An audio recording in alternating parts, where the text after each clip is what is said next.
ದ್ವಿತೀಯ PUC ಇತಿಹಾಸದಲ್ಲಿ 5 ಅಂಕದ ಒಂದು ಪ್ರಶ್ನೆ. ಕಳೆದ ಒಂದು ವಿಡಿಯೋದಲ್ಲಿ ನಾನು ಹೊಸ ಮತಗಳ ಉದಯಕ್ಕೆ ಕಾರಣವಾಗಿರ್ತಕ್ಕಂಥ ಅಂಶಗಳನ್ನು ಚರ್ಚೆ ಮಾಡಿದ್ದೆ. ಈ ಒಂದು ವಿಡಿಯೋದಲ್ಲಿ ಮಹಾವೀರನ ಜೀವನ ಮತ್ತು ಬೋಧನೆಗಳನ್ನು ಚರ್ಚಿಸಿ. ಏನು 5 ಅಂಕದ ಒಂದು ಬಹು ನಿರೀಕ್ಷಿತ ಪ್ರಶ್ನೆ. ಏನು ಫೆಬ್ರವರಿ ಮಾರ್ಚಲ್ಲಿ ಯಾರು ಎಕ್ಸಾಮ್ ಬರೀತಿರ್ತಿರಲ್ಲ, ಈ ಒಂದು ಪ್ರಶ್ನೆಯನ್ನು ಓದ್ಕೊಂಬಿಡಿ. ಇಲ್ಲೇ ಈ ಒಂದು ವಿಡಿಯೋದಲ್ಲಿ ನಾನು ನಿಮಗೆ ಕಲಿಸ್ಕೊಟ್ಬಿಡ್ತೀನಿ. ವಿಡಿಯೋಗೊಂದು ಲೈಕ್ ಮಾಡಿ, ನಿಮ್ಮ ಸ್ನೇಹಿತರಿಗೂ ಈ ಒಂದು ವಿಡಿಯೋನ ಶೇರ್ ಮಾಡಿ, ಚಾನಲನ್ನು ಸಬ್ಸ್ಕ್ರೈಬ್ ಮಾಡ್ಕೊಳ್ಳಿ. ತುಂಬ ಹೆಲ್ಪ್ ಆಗುತ್ತೆ. ನಾನು ಇದೇ ರೀತಿ ಕಂಟೆಂಟನ್ನು ನಾನು ನಿಮಗೆ ತರ್ತಾ ಇರ್ತೀನಿ. ಸೊ ವರ್ತಮಾನ ಮಹಾವೀರನು ವೈಶಾಲಿ ಸಮೀಪದ ಕುಂದ ಗ್ರಾಮದಲ್ಲಿ ಜನಿಸ್ತಾನೆ. ವೈಶಾಲಿ ಅಂತಕ್ಕಂಥ ಪ್ಲೇಸಲ್ಲಿ ಅದರ ಸಮೀಪ ಇರತಕ್ಕಂಥದ್ದು ಕುಂದ ಗ್ರಾಮ, ಅಲ್ಲಿ ಜನಿಸ್ತಾನೆ. ಕ್ರಿಸ್ತಪೂರ್ವ ಸಾಲಿವಾನಶಿಕೆ ಪೂರ್ವ 599ರಲ್ಲಿ ಈತನ ಜನನ ಆಯಿತು. ತಂದೆ ಸಿದ್ಧಾರ್ಥ, ತಾಯಿ ತ್ರಿಶಿಲಾದೇವಿ.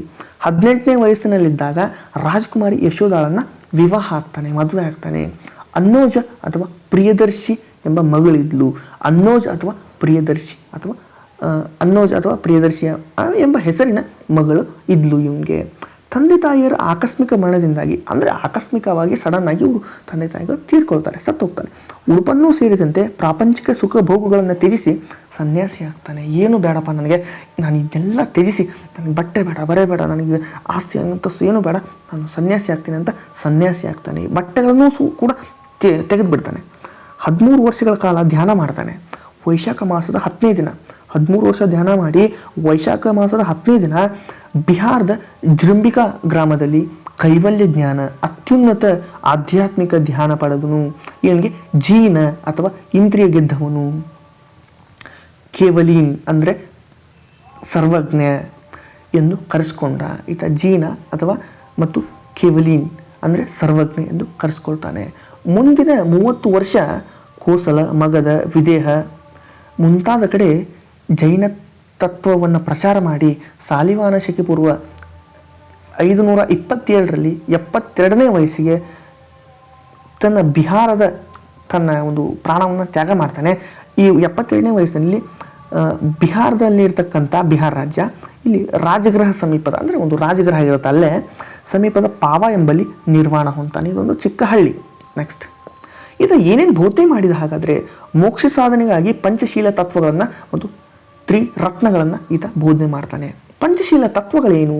ಸತ್ಯ. ನೆಕ್ಸ್ಟ್ ನೋಡೋದಾದರೆ ಅಹಿಂಸೆ, ಅಸ್ಥೇಯ ಅಂದರೆ ಕಳ್ಳತನ ಮಾಡದೇ ಇರತಕ್ಕಂಥದ್ದು, ಅಪರಿಗ್ರಹ ಅಂತಂದರೆ ಸಂಪತ್ತನ್ನು ಸಂಗ್ರಹಿಸಿದಿರುವುದು, ಬ್ರಹ್ಮಚರ್ಯ ಅಂತಂದರೆ ಆ 5 ಇಂದ್ರಿಯಗಳನ್ನು ನಿಗ್ರಹ ಮಾಡುವುದು. ನೆಕ್ಸ್ಟ್, ತ್ರಿರತ್ನಗಳು ಸಮ್ಯಕ್ ಜ್ಞಾನ, ಸಮ್ಯಕ್ ನಂಬಿಕೆ, ಸಮ್ಯಕ್ ನಡತೆ. ಒಳ್ಳೆಯ ಜ್ಞಾನ, ಒಳ್ಳೆಯ ನಂಬಿಕೆ, ಒಳ್ಳೆಯ ನಡತೆ ಇರಬೇಕಂತ ಹೇಳ್ತಾರೆ. ನೆಕ್ಸ್ಟ್ ನೋಡೋದಾದರೆ, ಇಲ್ಲಿ ಮಹಾವೀರನಿಗೆ ದೇವರಲ್ಲಿ ನಂಬಿಕೆ ಇರಲಿಲ್ಲ, ಅಸ್ತಿತ್ವದಲ್ಲಿ ನಂಬಿಕೆ ಇತ್ತು. ಅಂದರೆ ಏನು, ನೇಚರಲ್ಲಿ ಅವನಿಗೆ ನಂಬಿಕೆ ಇತ್ತು, ದೇವರಲ್ಲಿ ನಂಬಿಕೆ ಇರಲಿಲ್ಲ. ಸೊ ಪ್ರಾಣಿ ಬಲಿ, ಜಾತಿ ಪದ್ಧತಿಯನ್ನು ವಿರೋಧ ಮಾಡ್ತಾನೆ. ಯಾರು? ಮಹಾವೀರ. ನೆಕ್ಸ್ಟ್, ಅಹಿಂಸೆಗೆ ಹೆಚ್ಚು ಒತ್ತು ನೀಡಿದನು. ಇಲ್ಲಿ ಹೊತ್ತು ಆಗಿದೆ, ಒತ್ತು ನೀಡಿದನು. ಗಿಡ, ಮರ, ಕಲ್ಲುಗಳಿಗೂ ಜೀವವಿದೆ ಎಂದು, ಹಿಂಸೆ ನೀಡಬಾರದೆಂದು ಬೋಧನೆ ಮಾಡ್ತಾನೆ. ಮಹಾವೀರನಿಗೆ 11 ಜನ ಅನುಯಾಯಿಗಳಿರ್ತಾರೆ, ಫಾಲೋವರ್ಸ್ ಇರ್ತಾರೆ. ಅವರಿಗೆ ಅವನು ಏನಂತ ಕರೀತಾನೆ ಅಂದರೆ ಗಣಧರರು ಎಂದು ಕರೆಯಲಾಗಿದೆ. ಇಷ್ಟು ಸಿಂಪಲ್ ಆಗಿ ಈ ಒಂದು ಪ್ರಶ್ನೆ ಇಲ್ಲೇ ಇದೇ ಒಂದು ವಿಡಿಯೋದಲ್ಲಿ ನೀವು ಕಲ್ತ್ರಿ ಅಂದರೆ 5 ಮಾರ್ಕ್ಸನ್ನು ಕಣ್ಣು ಮುಚ್ಚಿ ಗಳಿಸ್ತೀರ ನಿಮ್ಮ ಒಂದು ವಾರ್ಷಿಕ ಪರೀಕ್ಷೆಯಲ್ಲಿ. ಮತ್ತೆ ಮುಂದಿನ ಒಂದು ವಿಡಿಯೋದಲ್ಲಿ ಸಿಗ್ತಾ ಇದ್ದೇನೆ. ಧನ್ಯವಾದ ಸ್ನೇಹಿತರೆ.